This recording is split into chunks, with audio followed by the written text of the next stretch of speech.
Muy buenas noches y bienvenidos a La Noche y sus historias. En este su podcast estaremos compartiendo algunos relatos interesantes del mundo de lo paranormal, que esperemos les pongan los pelos de punta y podamos hacer más ligeras esas noches de insomnio. Solo recuerden una cosa: no volteen a la oscuridad. Nuestro primer relato es compartido por Alberto Medrano y se titula No me pertenece. Esperemos sea de su agrado.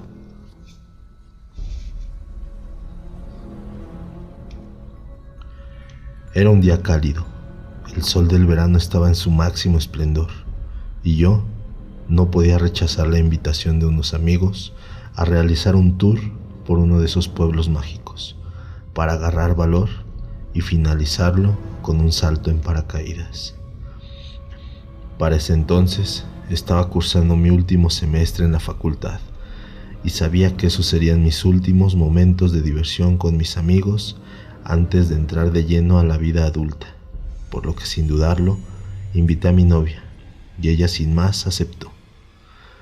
Nos fuimos en mi coche. En el mismo iban 3 amigos más y en el auto de mi amigo iban otros 2. Éramos 8 en total. La estábamos pasando genial. Recorrimos el pueblo mágico, comimos poco por aquello del salto y que no nos fuera a hacer daño. Eran aproximadamente las 3 de la tarde, cuando nos dirigíamos al lugar donde realizaríamos el salto. Yo iba con el estómago revuelto. El miedo se estaba apoderando de mí, pero como iba con mi grupo de amigos, no me quedó más que aparentar que todo estaba bien. Camino al lugar, me empecé a sentir extraño. Tenía las manos completamente heladas y mi visión se comenzó a notar diferente, por lo que tuvimos que detenernos para evitar un accidente. Me tranquilicé un poco, por lo que pudimos llegar, pero sin duda sentía que algo no estaba bien. Era algo que iba más allá del miedo. Sentía frío en absolutamente todo el cuerpo. No podía hablar muy bien y comencé a sangrar de la nariz, por lo que rápidamente me limpié y después de tranquilizarme por un buen rato, opté por realizar el salto del paracaídas que tanto me había llenado de miedo y adrenalina. Al final, mi novia no quiso saltar, ya que decía que algo no estaba bien y me trataba de persuadir de no hacerlo. Pero por más que insistió, yo decidí hacerlo en compañía de mis demás amigos. Nos equiparon y nos explicaron cómo funcionan los paracaídas y todo el protocolo de emergencia.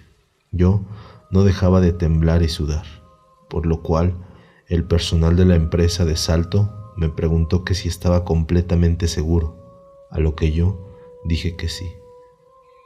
Ya arriba de la avioneta solo pensaba en que ya quería saltar, para que todo eso que sentía terminara, por lo que fui el primer voluntario en hacerlo. Inmediatamente, en el momento de saltar, me arrepentí de haberlo hecho, pero no había marcha atrás. Conforme iba cayendo, el miedo comenzó a hacerse más fuerte. Como podía, le hacía señas a mi acompañante de que abriera el paracaídas, pero él me hacía una seña con la mano de que aún no era tiempo. Yo sentí como si mi vida hubiera sido un momento fugaz y comencé a recordar mi niñez, a mis padres, mi novia, mi vida. Todo vi pasar en ese instante que parecía eterno. De pronto, mi acompañante creyó que era tiempo de abrir el paracaídas y sentí cómo tiró del mismo, pero este no se abrió. Enseguida comenzó a tirar del lazo de seguridad, pero este tampoco se abrió, por lo que comenzó a tirar de los dos de manera desesperada, mientras íbamos cayendo de manera rapidísima al vacío. Yo sabía que era el fin. Conforme íbamos cayendo, podía sentir cada vez más y más el miedo y la angustia de mi acompañante, y yo pude sentir el momento exacto en el que mi corazón dejó de latir, al mismo tiempo que la luz se apagó. De un instante a otro, sentí que me faltaba el aire y que alguien estaba tirando fuertemente de mi cabeza. No sabía qué estaba pasando. De pronto, comencé a ver los rayos de luz a través de mis párpados que sentía completamente pegados. Seguía tratando de moverme y respirar, pero no podía, hasta que de repente solté un grito fuerte, pero aquello no sonó como un grito cualquiera, era un llanto, el llanto de un bebé, y ese bebé era yo. Aún no lo podía creer. En mi mente aparecían flashazos de mi vida, de mi novia, de mis amigos, de mi familia.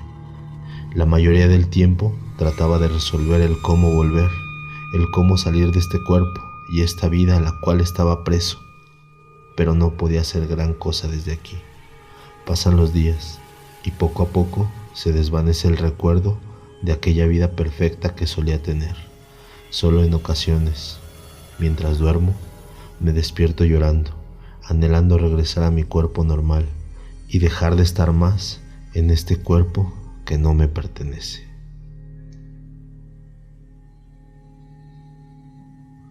El siguiente relato se titula En el cementerio y fue compartido por Alex Morales Gómez. Se dice que en los cementerios se ve un monje o sacerdote que es quien cuida las almas o las guía para su paso al más allá. Muchos aseguran haberlo visto con todas esas almas tras él. Se dice que sale pasada la medianoche. Yo era ayudante del sacerdote en la sacristía, pero debía reemplazar al sepulturero cuando éste descansaba, ya que los dos éramos empleados de la iglesia, por así decirlo. Un domingo fui yo el encargado de 2 entierros que se llevaron a cabo ese día. El primero, en las horas de la mañana, una anciana de mucha edad. Se podría decir que por su aspecto tendría más de 100 años. En la tarde le correspondió un hombre de unos 40 y tantos, alto, bien presentado. Este último tuvo una serie de inconvenientes al ser llevado a la tumba. No sabemos el por qué, pero su féretro se hizo tan pesado que sus familiares y yo no podíamos levantarlo. Es como si no quisiera ser enterrado. Debí llamar al sacerdote para ver qué se podía hacer. Este, más aterrado que nosotros, optó por lanzarle agua bendita y orar mucho. Por fin, logramos llegar a la tumba con el ataúd, pero al tratar de levantarlo para subirlo al lugar donde le correspondía, este se mecía como si su ocupante estuviera vivo. El sacerdote rezaba y se antiguaba, estaba pálido y muerto de miedo. Yo, por mi parte, puedo decir que estaba por las mismas, al igual que todos los ahí presentes. Para ser más siniestro aquel momento, la tarde se hizo oscura, como si la noche se hubiera adelantado. Entre los ahí presentes, pudimos oír cuando de pronto, dentro del ataúd, salió una voz que dijo: «Déjenme en paz». Fue tan clara que el sacerdote hizo bajar de nuevo el ataúd para cerciorarse de que no estábamos enterrando a un hombre vivo, pero aquel personaje estaba bien muerto. Por fin llevamos el cuerpo a la tumba, después de mucho esfuerzo. Cuando estaba sellando la tumba, grandes relámpagos cruzaban el firmamento y un aguacero caía por cántaros. Familiares y amigos, como pudieron, se volaron en medio de la lluvia. También el sacerdote se puso a buen resguardo con un paraguas y desapareció por las puertas del cementerio. Yo quedé ahí, solo como un niño huérfano que no puede encontrar a sus padres. Debía dejar organizado lo del entierro, dejar las herramientas en su lugar y por último cerrar el cementerio y llevar las llaves a la casa parroquial. Pero ¿cómo hacer esto en medio de semejante aguacero? Así que me guarecí bajo el alar de las tumbas y esperé a que pasara la tormenta. La tormenta duró hasta la medianoche. El viento silaba por entre las tumbas. Muchas veces se escucha como si fueran lamentos, pero con la idea de darme ánimos, me decía para mí mismo que era mi imaginación. Cuando escampó, como pude, llevé la herramienta al cuarto donde correspondía y corrí a cerrar el cementerio y huir de ahí. Pero al hacerlo, veo a un hombre bien presentado que está al lado de las tumbas. Es alto y con un traje a la medida. Un hombre rico, se podría decir por su aspecto. Me saludó con cordialidad. Yo por mi parte le increpé el por qué estaba a esas horas en el cementerio, ya que era prohibido. Me respondió con una sonrisa, que visitando a sus hijos. No quise ahondar en el tema. No es muy reconfortante hablar con un desconocido en medio de un cementerio a medianoche. Le dije que debíamos salir de ahí, ya que iba a cerrar. Muy respetuoso me dijo que sí, y me acompañó a la puerta. Salió conmigo, pero cuando cerré, estaba otra vez dentro. No sé cómo pudo entrar de esa manera, ya que estaba conmigo afuera. Fui a abrir de nuevo, ya un poco molesto. No era lugar, ni mucho menos horas, para hacer este tipo de bromas. Pero al abrirle, me dijo, no se moleste, este es mi lugar, y no puedo marcharme de aquí, debo cuidar de mis hijos. Pude ver dos sombras que habían detrás de él. Mis ojos no podían dar crédito a lo que veía. Era la anciana que enterramos en la mañana muy sonriente, y el hombre que enterramos en la tarde. Este, por el contrario, se le veía triste y pensativo. Más aún que en su cuello colgaban grandes cadenas. ¿Cómo podía yo aguantar algo así? Huí sin mediar palabra con aquellos personajes. Mientras corría, miré atrás. El hombre bien vestido y la anciana me volaban su mano en señal de despedida, mientras el otro hombre tenía la cabeza baja.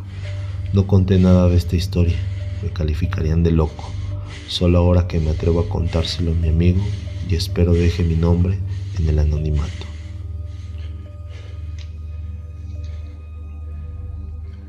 Esperamos esta historia haya sido de su agrado.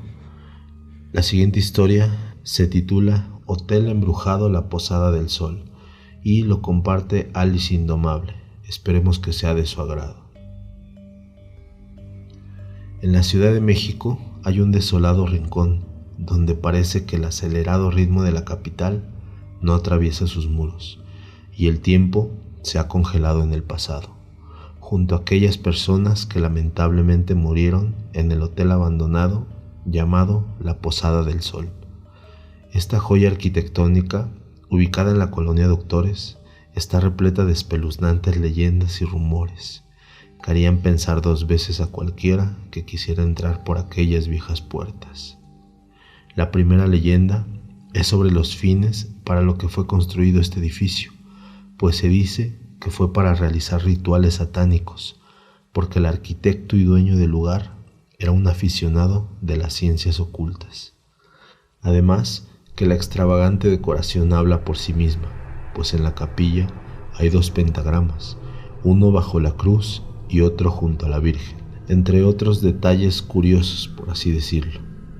Otra de las leyendas explica el porqué el abandono del lugar, y es que se cuenta que el arquitecto se endeudó tanto para terminar su magnífica obra que se volvió loco y mató brutalmente a su esposa e hijos para después quitarse la vida, colgándose desde una campana frente a la estatua de San Francisco de Asís, quedando el hotel embrujado desde entonces.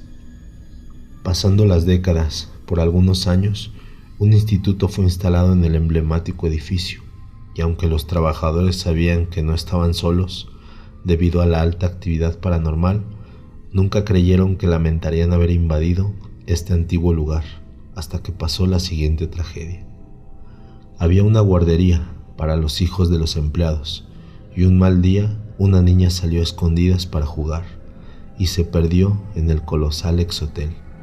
La buscaron y buscaron durante horas, hasta que la encontraron muerta entre los túneles. A partir de ese funesto día, el espíritu de la niña se quedó atrapado en el hotel, donde se aparece a los visitantes que recurren los pasillos que conectan con la habitación 103, donde hay un altar en honor a la pequeña. No solo dos espíritus murieron en la propiedad, pues los rumores dicen que se han encontrado decenas de cadáveres esparcidos entre los túneles y emparedados entre los muros. Se piensa que fueron víctimas de sacrificios satánicos o que se trata de estudiantes asesinados durante la época de la represión estudiantil en los años 60. Vecinos y visitantes del hotel han sido testigos de los estremecedores lamentos de almas en pena que resuenan por las noches en el terrorífico lugar. además de que en el patio una sombra colgada puede verse columpiarse.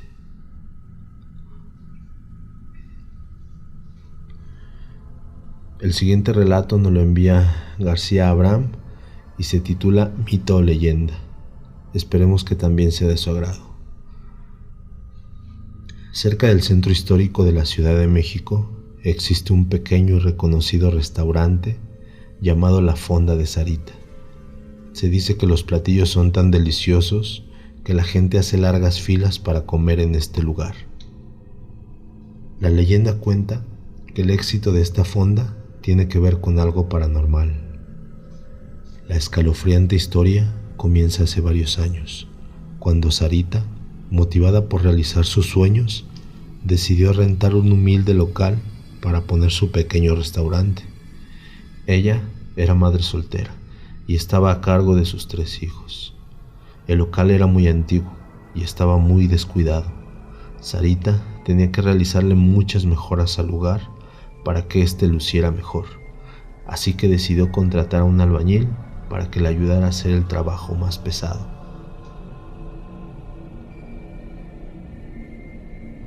Cuando el albañil comenzó a hacer los arreglos del baño, tumbó una pared que, para su sorpresa, escondía una pequeña habitación, lo que inmediatamente se lo comunicó a Sarita. Cuando se dispusieron a entrar al misterioso cuarto abandonado, lo que encontraron dentro fue algo muy perturbador, pues estaba el cuerpo esquelético de una mujer colgado. Tenía una larga cabellera y llevaba puesto un vestido largo y negro que estaba lleno de cenizas. Sarita estaba aterrada. No sabía por qué había un cuerpo dentro de las paredes de su local. Decidió llamar a los dueños, quienes, asombrados, llamaron a las autoridades. Al descuido de Sarita, esperando a las autoridades fuera del local, su pequeño hijo Leo se acercó al esqueleto y, sintiendo mucha lástima por ella, pensando que la mujer había sufrido y sido abandonada en esa oscura habitación, decidió descolgarla para después ponerla en el piso. Cruzó sus brazos e hizo una oración para ella, para que descansara en paz. Cuando los forenses se llevaron el cuerpo y terminaron las investigaciones, a Sarita le comenzaron a salir las cosas muy mal. Al principio eran detalles del restaurante, luego su pequeño hijo enfermó y después, al abrir la fonda, estaba completamente sola. No había ni un solo cliente. Sarita estaba aún más preocupada al saber que sus pocos ahorros se iban acabando por mantener el lugar. Un día, de la nada, una mujer desconocida, llamada Inés, se acercó a la fonda para pedir trabajo. La mujer era hermosa, llevaba un vestido negro y su cabello era muy largo. Sarita le comentó que en esos momentos estaba pasando por una situación muy difícil y que no la podía contratar, porque no había suficiente dinero para pagarle. Pero Inés le insistió diciéndole que ella no quería el dinero. Simplemente lo único que pidió a Sarita era un cuartito donde ella pudiera quedarse y algo de comida. A Sarita le dio lástima a la pobre mujer y, después de tanto insistir, tomó la decisión de contratarla. Mientras le buscaba otro lugar para acomodarla para que se quedara a dormir, le puso un pequeño catre en el cuarto escondido del baño para que durmiera ahí. Sin explicación, a la mañana siguiente comenzó a llegar montones de gente a la fonda. Desde ese entonces, el lugar siempre estaba lleno de clientela. Las cosas parecían mejorar para Sarita. Su hijo se alivió y eran tantas cantidades de dinero que entraban que decidió comprar el local para seguir ampliándolo. Unos meses después, la fonda de Sarita empezó a ser muy reconocida. Inés era muy querida para la familia, le tenían aprecio y Leo parecía tenerle un enorme cariño. Cuando Sarita tuvo el dinero suficiente para comprarse una casa, invitó a Inés para irse a vivir con ellos, pero ella se negó diciendo que no podía. Cuando la fecha de cumpleaños de Leo llegó, hicieron una pequeña reunión familiar en donde por supuesto invitaron a Inés, claro, porque ella también era parte de la familia. A la hora de dar los abrazos, Inés se acercó al pequeño Leo, se hincó de frente a él tomando su mano y le susurró al oído: gracias por tener compasión de mi sufrimiento. Ya no me necesitan y nunca te voy a olvidar, soltando lágrimas en su rostro. Al día siguiente, cuando era la hora de abrir el restaurante, se percataron de que Inés ya no se encontraba más ahí. Parecía que había desaparecido y nunca más la volvieron a ver. Aún así, la fonda continuó hasta el día de hoy, siendo un lugar muy próspero.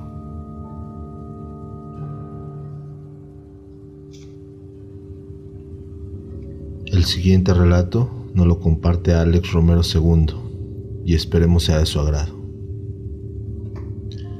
Mi hija y yo acostumbramos dar paseos por el monte cada que podíamos. Por las mañanas, los arbustos y árboles estaban mojados por el rocío y de una rama a otra había telas de araña que brillaban como si estuvieran tejidas con hilos de plata, tan bien formadas que parecían tejidas por una persona experta en tejer. Mi hija se apartó de mí siguiendo un correcaminos y de repente la escuché gritar pidiéndome ayuda. Había caído a un pozo, no muy profundo, dentro de una cueva pequeña. Dentro estaba oscuro y solo veía brillar sus ojos. Me incliné un poco para darle la mano y que pudiera salir. Casi la tocaba cuando atrás de mí escuché la voz de mi hija que me dijo: ¿qué haces ahí, madre? Pegué un brinco y retrocedí. La miré y miré dentro de la cueva. En el pozo no se veía nada. Creo que la imaginé. Con los días, mi hija comienza a actuar algo extraño. La he sorprendido observándome mientras cree que duermo. Tengo miedo. Ya no sé qué traje a mi casa desde ese día en el monte.